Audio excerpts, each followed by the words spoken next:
İçtiğimiz içkilerde, parfümlerde, ilaçlarda, dezenfektanlarda, hatta yakıtlarda bile karşımıza çıkan bir madde var. Alkol. Ama alkol sadece içki demek değildir.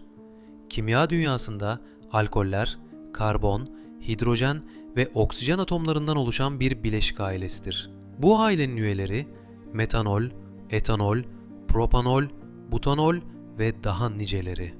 Hepsi aynı temel yapıyı paylaşır. Bir hidroksil grubu. Ancak etkileri, kullanım alanları ve hatta kokuları bile birbirinden çok farklıdır. Alkol nasıl oluşur? Doğada alkol çoğunlukla fermantasyon yoluyla oluşur. Mayalar şekerleri parçalayarak etanol üretir.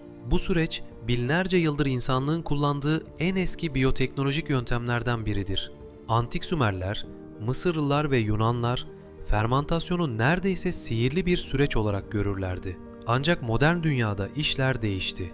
Bugün endüstriyel ölçekte alkol üretmek için sadece biyolojik değil, kimyasal sentez yöntemleri de kullanıyoruz. Petrokimya endüstrisi, etanolü veya izopropil alkolü üretmek için etilenin hidratasyonu gibi yöntemlerden yararlanıyor. Yani artık alkol, doğanın değil, bilimin kontrolünde bir madde haline geldi. Nerelerde kullanılır? Alkol sadece içkilerde değil, modern hayatın her alanında kullanılır.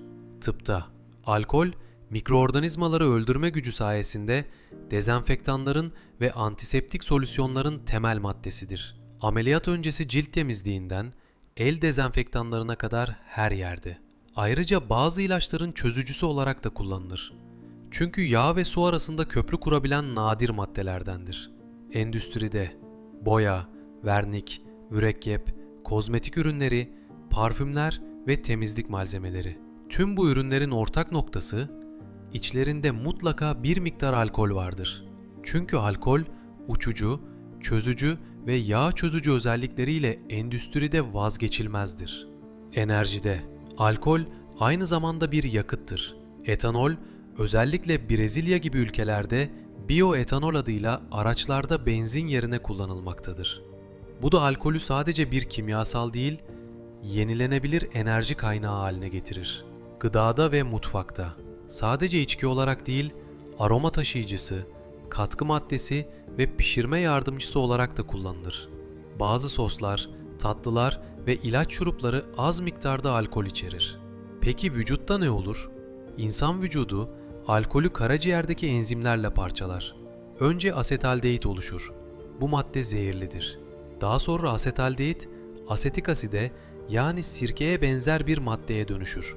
Az miktarda alkol, bazı kişilerde rahatlama ve sosyal bağ kurma hissi yaratabilir. Ama fazla miktarda alkol, beynin karar verme, denge ve hafıza merkezlerini baskılar. Uzun vadede karaciğer yağlanması, siroz, sinir sistemi bozuklukları ve bağımlılığa yol açar. Bu yüzden alkol, belki de tıbbın en çelişkili maddelerinden biridir. Bir yandan ilaç, diğer yandan zehir. Dost mu, düşman mı? Bilim dünyası bu sorunun cevabını tek bir cümleyle veremiyor. Az miktarda alkol, bazı araştırmalara göre kalp damar sistemini destekleyebilir ama aynı zamanda kansere, yüksek tansiyona ve ruhsal sorunlara zemin hazırlayabilir.